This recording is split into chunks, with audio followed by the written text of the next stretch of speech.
예, 우리 은혜샘물교회 성도님들 또 이렇게 박수로 환영해 주셔서 감사드립니다. 방금 소개받은 대로 저는 고려신학대학원에서 목회자 후보생을 신학생들을 양성하고 있는 일을 맡고 있습니다. 우리 은혜샘물교회 성도님들께서 우리 고려신학대학원을 위해서 계속해서 또 기도해 주시고 또 후원해 주시고 또 염려해 주시고 하는 힘을 힘입어서 저희들 더 좋은 신실한 사역자들을 만들어내기 위해서 노력하고 있습니다. 앞으로도 잊지 않고 계속 우리 고려신학대학원 위해서 기도해 주시면 좋겠습니다. 오늘 교회 오는 길에 사실 향상교회 들렸다 왔습니다. 제가 예전에도 와봤는데 우리 은혜샘물교회에 제가 이렇게 차를 타고 오는데 갑자기 향상교회 앞에서 그 주차 봉사하시는 집사님이 오라고 자꾸 그래가지고 제가 들어갔다가 예배당까지 들어갔다가 조금 이상해가지고 제가 다시 나왔습니다. 오늘 또 이렇게 어렵게 왔으니까 또 함께 말씀을 통해서 귀한 교제의 시간, 또 말씀을 통해서 은혜 나누는 시간 되었으면 좋겠습니다. 2010년도에 그 아프니까 청춘이다라는 책이 출판되었는데요. 이 책이 100만 부가 넘게 팔렸습니다. 베스트셀러를 넘어서 말 그대로 밀리언셀러가 되었습니다. 아마 여러분들 중에서도 이 책을 읽어보셨을 수도 있고 또 읽지는 않았더라도 책 제목은 들어보신 분들이 많이 계실 겁니다. 저도 하도 유명한 책이라고 해서 읽어보았습니다.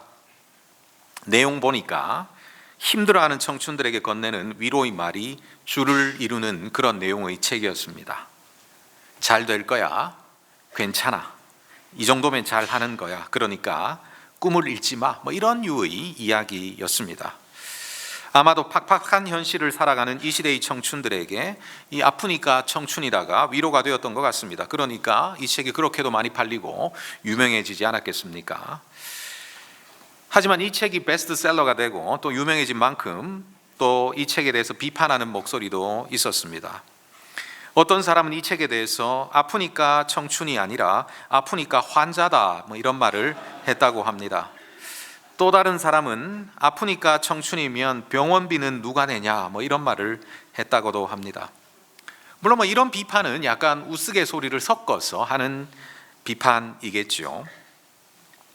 사실 이 아프니까 청춘이다에 대한 가장 큰 비판은 지금 청춘들, 지금 이 시대를 살아가고 있는 청춘들에게 과연 이 책에서 건네는 정도의 위로의 말이 정말 이 시대의 청춘들이 살아가는 데 힘이 될 수 있느냐 하는 것입니다. 정말 지금 이 시대를 살아가고 있는 청춘들에게 과연 이 책에서 건네는 이 정도의 위로의 말이 정말 이 시대에 살아가고 있는 청춘들에게 정말 필요한 것인가 하는 것입니다. 잘 될 거야, 괜찮아, 그 정도면 잘 하는 거야, 그러니까 꿈을 잃지 마, 이런 정도의 위로의 말이 지금 이 시대를 살아가고 있는 청춘들, 정말 힘들고 팍팍하게 살아가고 있는 청춘들에게 정말 도움이 되느냐 하는 비판입니다.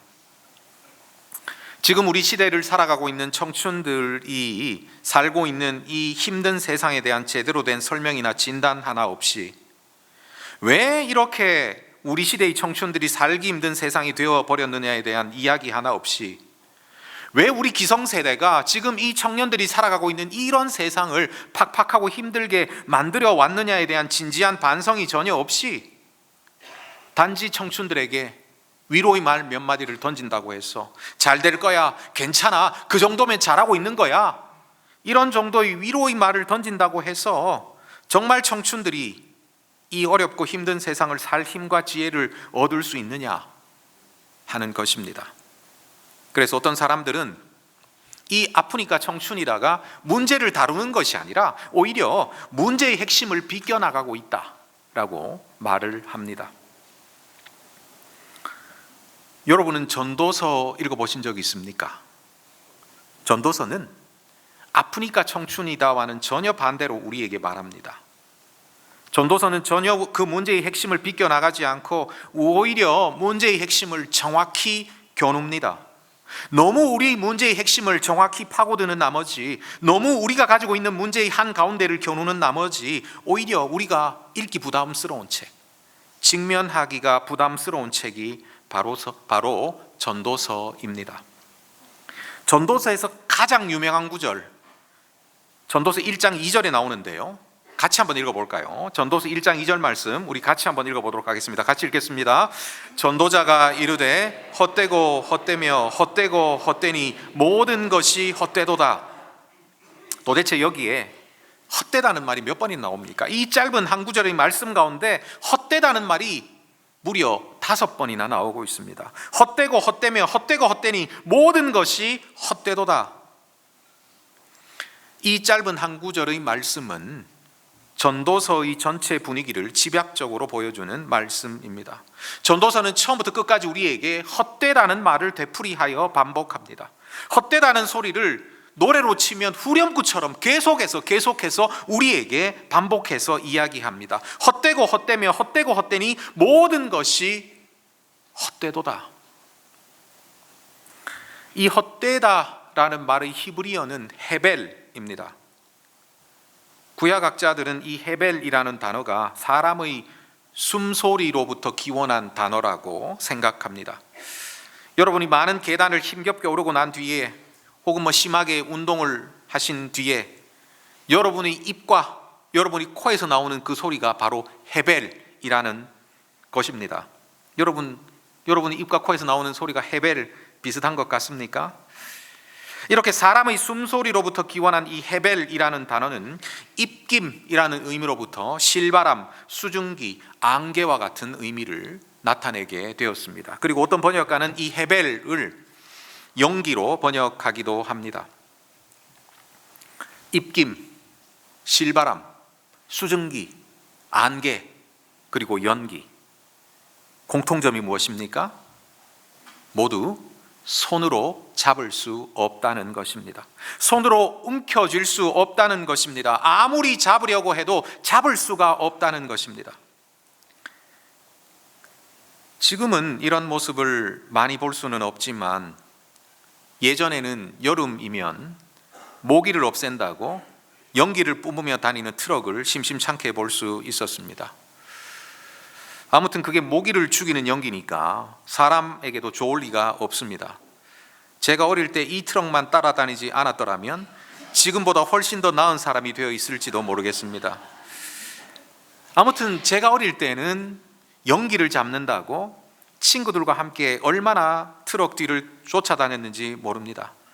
아마 여러분들 중에서도 그런 경험 해보신 분들이 계시죠? 하지만 그렇게 연기를 쫓아다녔지만 정말 그 연기를 손에 넣어서 집으로 가지고 온 사람은 아무도 없었습니다. 저도 그렇고 저희 친구들도 마찬가지입니다. 연기는 손으로 잡을 수가 없습니다. 연기는 손으로 움켜쥘 수가 없습니다. 입김, 실바람, 수증기, 안개도 마찬가지입니다. 그 어떤 것도 우리의 손으로 움켜쥘 수가 없습니다. 그러므로 이 헤벨, 헛되다는 말의 의미는 손에 잡히지 않는다, 움켜잡은 줄로만 알았는데 나중에 알고 보니까 아무것도 없었다, 비어 있었다, 이런 의미입니다. 그만큼 잡을 수 없다, 무의미하다, 덧없다, 무모하다, 헛수고다, 가치가 없다, 가볍다, 공허하다, 이런 허망함, 덧없음, 쓸쓸함, 부질없음 등이 모두 모여서 헛되다라는 단어로 압축이 되었습니다. 그래서 전도서 1장 14절에는 이 헛되다라는 말의 의미를 좀 더 알아듣기 쉽게 이렇게 표현하고 있습니다. 모두 다 헛되어 바람을 잡으려는 것이로다. 전도서는 우리 인생에 대해서 말하면서 아프긴 하지만 그래도 아름다운 것이라고 말하지 않습니다. 아프긴 하지만 그래도 살만한 것이라고 말하지 않습니다. 그 정도면 그래도 괜찮은 것이라고 말하지 않습니다. 계속 살다 보면 끝내 좋은 날이 올 것이라고 말하지 않습니다. 이런 흔한 위로를 우리에게 전하지 않습니다. 오히려 전도서는 문제의 핵심을 정확하게 겨눕니다. 그래서 우리가 직면하기 부담스러울 만큼 문제의 핵심을 다룹니다. 우리 인생은 헛되다. 그것도 우리 인생은 바람을 잡으려는 것처럼 헛되다. 모두 다 헛되어 바람을 잡으려는 것이로다. 전도서는 우리에게 이렇게 이야기합니다. 그러면 여러분, 과연 전도서가 인생에 대해서 내리고 있는 진단처럼 우리 인생이, 우리가 이 땅에서 살아가고 있는 우리 삶이 정말 그렇게도 헛됩니까? 정말 헛되고 헛되며 헛되고 헛되니 모든 것이 헛되도다 5번이나 이렇게 반복할 만큼 우리 인생이 그만큼 헛되고 헛된 것입니까? 사실 우리 인생이 수고롭기는 하지만 이런 수고로운 인생 가운데서도 우리는 기쁨을 찾고 즐거움을 누리기도 합니다. 우리 수고로운 인생에도 즐거움이 있고 기쁨이 있습니다. 여러분이 인생 가운데 어떤 즐거움과 어떤 행복과 어떤 기쁨이 있습니까? 우리는 이 땅을 수고롭고 힘들게 살면서도 그럼에도 불구하고 기쁨과 즐거움과 행복을 누리면서 삽니다. 어떤 즐거움과 행복과 기쁨을 누립니까? 아주 단순하게 생각해 본다면 먹는 즐거움과 마시는 기쁨이 있습니다. 마라탕 드셔보셨습니까? 요즘 젊은 사람들 사이에서 아주 유행하는 음식이라고 하는데요, 저는 먹어봐야 맛있는지도 모르겠고 맵기만 하던데, 젊은 사람들은 또 마라탕 먹고 나면 또 먹고 싶은 마라탕이라고들 합디다. 마라탕 마니아들은 시뻘건 마라탕 한 그릇을 비우고 나면 마음속 울분과 쓰라린 상처마저 마비되는 기분이다, 이렇게 말하면서 마라탕을 즐겨 먹는다고 합니다. 여러분, 마라탕 말고도 좋아하는 음식들이 있죠. 좋아하는 차나 좋아하는 커피도 있습니다. 한번 생각해 보십시오. 생각만 해도 행복해지지 않습니까? 제가 너무 1차원적인 기쁨을 말씀드리고 있습니까? 그럼에도 불구하고 여러분, 우리 인생 가운데 이 먹는 즐거움, 마시는 기쁨은 정말 우리 인생에서 빼놓지 못하는 기쁨과 즐거움입니다. 먹고 마시는 즐거움만 있습니까? 우리는 좋은 사람을 만나는 기쁨도 누립니다. 옆에 앉아있는 우리 형제 자매들 한번 보십시오. 한번 보십시오. 정말 좋은 사람들 아닙니까? 혹시 여러분 괜히 만났다 이렇게 생각되는 그런 분이 있습니까? 그렇지 않죠. 정말 좋은 분들이죠. 우리에게는 좋은 사람들이 있습니다. 좋은 사람들을 만나는 행복과 기쁨이 있습니다. 우리에게는 내가 힘들 때 풀이 죽은 모습으로 옆에 같이 앉아 있어주는 이런 사람, 내가 기쁠 때 자신의 기쁨처럼 어깨를 들썩이면서 함께 웃어주는 그런 사람이 우리에게 있습니다. 이런 좋은 사람들을 만나는 기쁨, 좋은 사람들을 만나는 행복이 인생 가운데 있습니다. 그리고 우리는 연인도 만날 것입니다. 물론 이미 만나서 결혼을 하신 분들도 계시지만 아직 청년들 가운데서는 그 마지막 연인을 만나지 못한 분들도, 만나지 못했으니까 청년이겠죠. 이 청년들에게는 앞으로 이 연인을 만나는 기쁨도 누리게 될 것입니다. 이 세상에 정말 둘만 있는 듯한 느낌을 주는, 이 세상의 모든 것들이 배경이고 자기와 그 연인만 주인공인 것과 같은 그런 느낌을 주는 그런 사람을 만나고 또 그 사람과 함께하는 그런 기쁨을 누리게 될 것입니다. 뿐만 아니죠. 우리는 우리 인생살이 가운데서 크고 작은 성취, 크고 작은 성공을 이루기도 합니다. 나에게 있는 소질과 재능을 잘 발휘해서 일도 하고 그 일을 통해서 무엇인가를 이루기도 합니다. 대학에 진학도 하고 자격증도 따고 취업도 하고 승진도 하고 또 성공도 합니다. 이와 같은 우리 인생살이 가운데서 있는 소소한 성공과 기쁨, 이런 기쁨을 통해서 우리는 행복을 누리기도 합니다. 우리 인생에는 수고도 있지만 이렇게 즐거움도 있습니다. 그렇다면 우리 인생이 모두 헛되다고 할 수 있습니까? 우리가 수고롭게 이 세상을 살고는 있지만 그럼에도 이런 기쁨과 이런 행복과 이런 즐거움이 우리 인생 가운데 있는데 그럼에도 불구하고 우리 인생이 모두 헛되다고 말할 수 있습니까? 전도서도 이것을 인정합니다. 우리 인생의 즐거움도 낙도 있다는 것을 말입니다. 전도서 3장 13절입니다. 제가 읽어보겠습니다. 사람마다 먹고 마시는 것과 수고함으로 낙을 누리는 그것이 하나님의 선물인 줄도 또한 알았도다. 전도서도 인생 속에서는 하나님께서 선물로 주신 인생의 즐거움, 인생의 기쁨이 있다는 것을 인정합니다. 그러면 왜 전도서는 우리 인생을 향해서 헛되니 모든 것이 헛되다고 말을 합니까? 우리는 수고하면서 삽니다. 하지만 이 수고로운 삶 속에서 먹고 마시고 사랑도 하고 좋은 사람도 만납니다. 또한 재물도 얻고 업적을 이루기도 합니다. 이것이 삶입니다. 하지만 문제가 있습니다.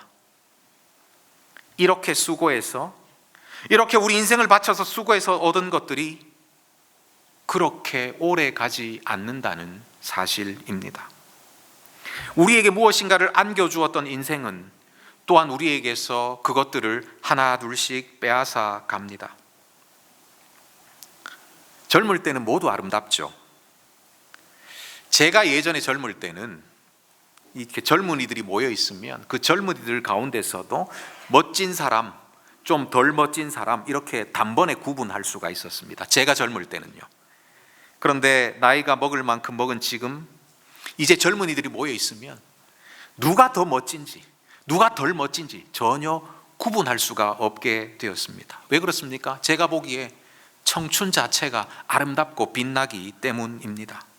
청춘 자체가 너무나 빛나고 너무나 아름다워서 그 중에서 누가 더 빛나고 누가 덜 빛나고 구분할 수 없을 정도로 청춘이 빛나다는 것을 제가 알게 되었습니다. 하지만 그 청춘의 아름다움을 계속 유지할 수는 없습니다. 빛나던 아름다움은 점점 사라져 갑니다. 그래서 영국의 배우 조앤 콜린스는 이런 말을 했습니다. 아름다움이 가지고 있는 문제는 부자로 태어났다가 가난해지는 것과 비슷하다. 맞습니다. 아름다움에 있어서 우리는 점점 가난해져 갑니다. 아름다움뿐입니까? 먹고 마시는 기쁨도 사라져 갑니다. 나이가 들면 입맛이 떨어진다고들 하지요. 맛이 있는 것이 더 이상 없습니다. 산의 진미가 무용지물입니다. 나이가 들면 실제로 우리 미각세포도 늙는다고 합니다. 그래서 맛을 느끼는 것이 예전과는 같지 않습니다. 나이가 들수록 음식을 짜게 만들고 또 음식을 짜게 먹는 이유가 우리 미각세포가 늙어서 슬프지만 짠맛을 제대로 느끼지 못하기 때문이라고 합니다. 나이가 들면 이렇게 먹고 마시는 기쁨도 사라집니다. 그리고 내 주변의 사람들도 언젠가는 나를 떠납니다. 마음이 맞지 않아서 떠날 수도 있겠지만 이 세상에 더 이상 존재할 수 없어서 떠나기도 합니다. 예전에 우리 할아버지 할머니가 우리 곁을 떠난 것처럼 얼마 있지 않아 우리 아버지와 어머니도 우리 곁을 떠날 것이고, 그리고 언젠가 우리 형제 자매들도, 그리고 우리 친구들도, 우리 배우자도 우리 곁을 떠날 것입니다.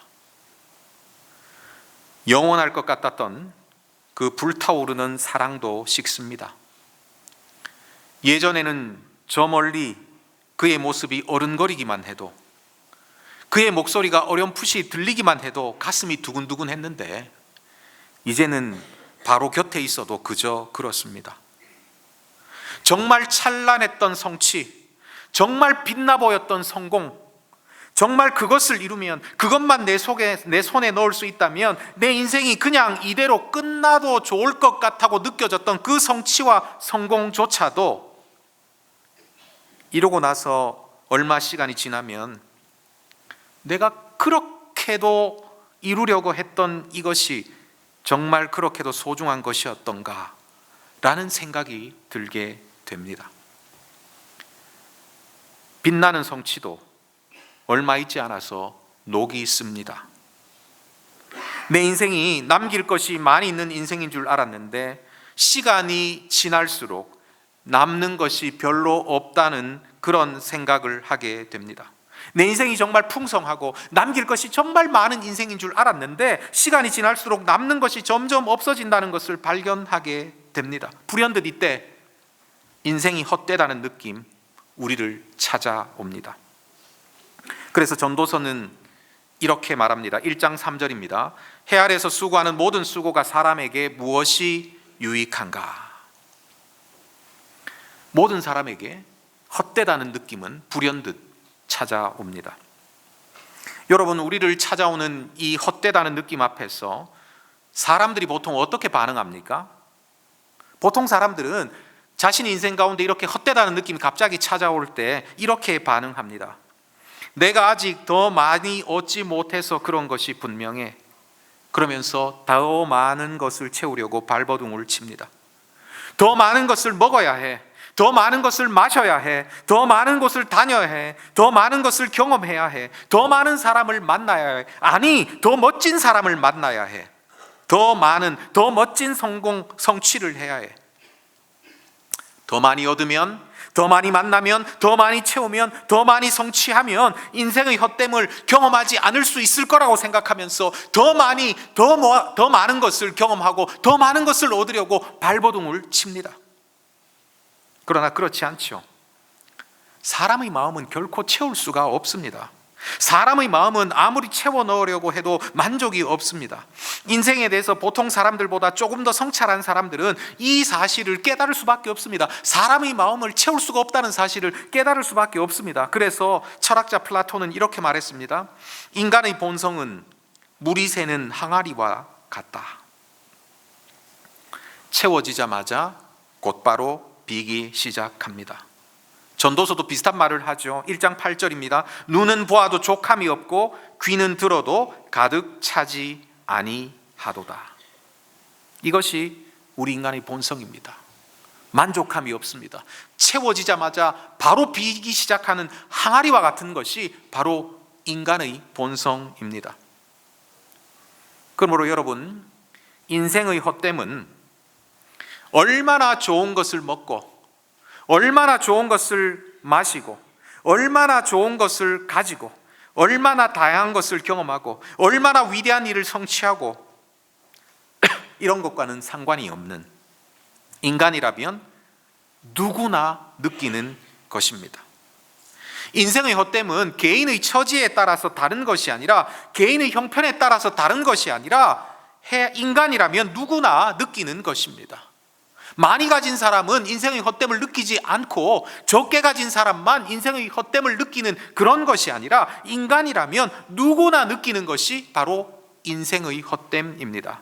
그것을 전도서는 이렇게 표현합니다. 1장 14절입니다. 제가 읽어보겠습니다. 내가 해 아래서 행하는 모든 일을 보았노라. 보라, 모두 다 헛되어 바람을 잡으려는 것이로다. 인생의 헛됨은 개인의 잘못이 아닙니다. 내가 더 열심히 노력하지 않았기 때문에, 내가 더 큰 것을 이루지 못했기 때문에, 내가 더 큰 성공을 손에 움켜잡지 못했기 때문에 나의 인생이 헛된 것이 아닙니다. 열심히 노력한다고, 큰 것을 성취한다고, 많은 것을 소유한다고 인생의 헛됨을 이겨낼 수 없습니다. 왜 그렇습니까? 인생의 헛됨은 개인의 삶을 넘어선 인간의 본래적인 조건에 달려있기 때문입니다. 모든 인간은 이 조건 아래서 살도록 되어 있고 또 이 조건을 넘어설 수가 없습니다. 이 조건을 전도서는 단 3마디, 바로 해 아래라는 말로 표현하고 있습니다. 해 아래. 모든 인간이 해 아래 사는 것처럼 모든 인간은 본래적으로 인생의 한계, 인생의 헛됨을 경험할 수밖에 없다는 것입니다. 이 해 아래라는 말은 인간이 가지고 있는 근본적인 한계, 본래적인 한계를 의미하는 말입니다. 시간이 지날수록 내가 가지고 있는 것이 그렇게 많지 않고 마지막 순간에는 모든 것이 나를 떠나고 가장 도움이 필요한 최후의 순간에는 그렇게 모으고 사랑했던 것들이 아무 유익을 주지 못하는 그런 한계, 그런 한계를 전도서는 해 아래라는 말로 표현합니다. 여러분은 호화 여객선 타이타닉을 알 것입니다. 타이타닉에 대한 이야기는 영화로도 만들어져서 큰 인기를 끌었지요. 이 타이타닉은 침몰하지 않는 배라는 별명이 붙어 있었습니다. 그러나 빙산에 부딪혀서 침몰했죠. 그 타이타닉 안에는 수많은 사람들이 타고 있었을 것입니다. 어떤 사람은 간신히 표를 구해서 3등실, 저 밑바닥 객실에 탔을 것이고, 어떤 사람은 특등식 객실에 머물렀을 것입니다. 또 어떤 사람은 타이타닉 안에서 손님으로 머물지 못하고 손님들을 모시는 사람으로, 직원으로 타이타닉에 탔을 것입니다. 하지만 그가 어떤 사람이든, 그가 특등실 손님이든 그가 3등실 손님이든 심지어 그 배의 직원이든 그들은 본질적으로 침몰하는 배, 침몰하는 여객선을 타고 있었습니다. 그들은 모두 해 아래에 살고 있었습니다. 그러면 여러분, 이렇게 본질적으로 해 아래 사는 사람의 인생의 헛됨은 어떻게 해결할 수 있습니까? 해 아래 사는 사람들이 근본적인 한계, 인생의 헛됨은 결코 우리가 살아가고 있는 이 해 아래 세상의 것을 가지고는 해결할 수가 없습니다. 해 아래 세상에 사는 사람들의 인생의 헛됨은 해 아래의 것이 아니라 해 위의 세상, 해 위의 것을 바라봄으로만 해결할 수가 있습니다. 비행기를 타고 활주로를 이륙할 때 비가 오거나 구름이 가득 껴 있을 수 있습니다. 하지만 비행기가 활주로를 떠나서 공중으로 떠올라 구름을 지나면 구름을 지난 그 높은 곳에는 이 땅과는 완전히 다른 세상이 펼쳐집니다. 그곳에는 새로운 세상이 있습니다. 전도서는 우리에게 이렇게 말합니다. 너는 청년의 때에 너의 창조주를 기억하라. 곧 공고한 날이 이르기 전에, 나는 아무 낙이 없다고 할 해들이 가깝기 전에, 해와 빛과 달과 별들이 어둡기 전에, 비 뒤에 구름이 다시 일어나기 전에 그리하라. 너는 청년의 때에 너의 창조주를 기억하라. 전도서는 우리에게 우리가 살아가고 있는 이 해 아래 세상 말고 다른 세상이 있다고 말을 합니다. 그 세상이 어떤 세상입니까? 바로 해 위의 세상입니다. 우리는 해 아래 세상이 전부가 아니라는 것을 알아야 합니다. 그리고 해 위의 세상이 있다는 것을 알아야 합니다. 이 해 위의 세상이 있다는 것을 알고, 그리고 비록 우리가 이 해 아래의 세상을 살고 있지만 이 해 아래 세상에서 해 위의 세상을 바라보는 것은 바로 우리가 살아가고 있는 이 해 아래 세상의 헛됨을 해결하는 유일한 방법입니다.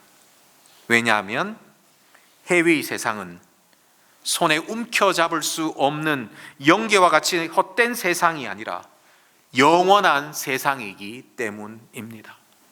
해 위의 세상은 영계와 같이 우리가 잡을 수 없는 헛된 세상이 아니라 영원한 세상이기 때문입니다.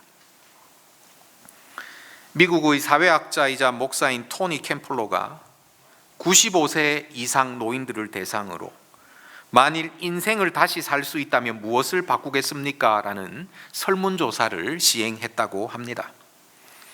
여러분 인생을 다시 살고 싶으면 무엇을 하시겠습니까? 이렇게 물어본다면 뭐라고 대답하겠습니까? 이 95세 이상 오래 사신 이 노인분들은 이렇게 대답했다고 합니다. 그분들이 응답이 매우 다양했지만 그들이 공통적으로 대답했던 것은 영원한 것에 투자하겠다였다고 합니다. 형제자매 여러분, 여러분은 해 아래 세상을 어떻게 살고 계십니까? 열심히 살고 계십니까? 최선을 다해서 살고 계십니까? 꿈을 포기하지 않고 살고 계십니까? 주변 사람들 사랑하면서 살고 계십니까? 다른 사람들 배려하면서 살고 계십니까? 선을 행하면서 이 해 아래 세상을 살고 계십니까? 잘하고 계십니다. 해 아래 세상의 삶을 지금 여러분들이 하고 계신 것처럼 그렇게 살아야만 합니다. 지금까지 그렇게 살았듯이 앞으로도 계속 그렇게 살아야만 합니다. 하지만 그것만으로는 부족합니다. 우리는 해 아래 세상을 해 위의 세상이 있음을 기억하고 살아야만 합니다. 만약 우리가 이 해 아래의 세상이 전부인 줄 알고 이 해 아래의 세상을 산다면 그는 마지막에 반드시 후회하게 될 것입니다. 우리는 예수님께서 말씀하신 한 비유에서 이런 불쌍한 사람을 만나볼 수 있습니다. 해 아래 세상만 있는 것처럼 살아갔던 한 불쌍한 사람을 만나볼 수 있습니다. 누가복음 12장 16절부터 21절입니다. 제가 읽어보겠습니다. 한 부자가 그 밭에 소출이 풍성하매 심중에 생각하여 이르되 내가 곡식 쌓아둘 곳이 없으니 어찌할까 하고 또 이르되 내가 이렇게 하리라 내 곡간을 헐고 더 크게 짓고 내 모든 곡식과 물건을 거기 쌓아두리라. 또 내가 내 영혼에게 이르되 영혼아 여러 해 쓸 물건을 많이 쌓아두었으니 평안히 쉬고 먹고 마시고 즐거워하자 하리라 하되 하나님이 이르시되 어리석은 자여 오늘 밤에 내 영혼을 도로 찾으리니 그러면 내 준비한 것이 누구의 것이 되겠느냐 하셨으니 자기를 위하여 재물을 쌓아두고 하나님께 대하여 부여하지 못한 자가 이와 같으니라. 나이가 들면서 소중하게 생각하는 것이 자꾸 달라집니다. 어릴 때는 장난감이 소중합니다. 하지만 자라면서 그것이 별것 아니라는 것을 알게 됩니다. 초등학교 시절에는 친구가 중요합니다. 그 친구들이 내 곁에 없으면 안 될 것 같습니다.